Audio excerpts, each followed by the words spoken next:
கல்வி, விளையாட்டு, ஆன்மீகம், மருத்துவம் மற்றும் அனைத்து எஸ்டி நியூஸ் செய்திகள் வாசிப்பது கீதா. சென்னை வணிக வரித்துறை ஆணையர் அலுவலகத்தில் 80ஆம் ஆண்டு சுதந்திர தின விழா கொண்டாட்டம். சென்னை வணிக வரித்துறை ஆணையர் அலுவலக வளாகத்தில் நடைபெற்ற 80ஆம் ஆண்டு சுதந்திர தின விழா நிகழ்ச்சியில் வணிக வரித்துறை ஆணையர் எஸ். நாகராஜன் அவர்கள் தேசிய கொடியை ஏற்றி வைத்து அணிவகுப்பு மரியாதையை ஏற்றுக்கொண்டார்.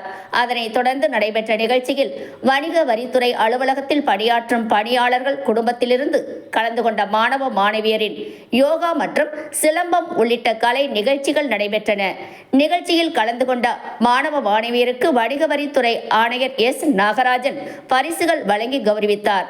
இந்த நிகழ்வில் இணை ஆணையர் அதிக வரி செலுத்துவோர் பிரிவு நாராயணன் சர்மா, கூடுதல் ஆணையர்கள், இணை ஆணையர்கள், துணை ஆணையர்கள், இதர அலுவலர்கள் மற்றும் பணியாளர்கள் கலந்து கொண்டனர்.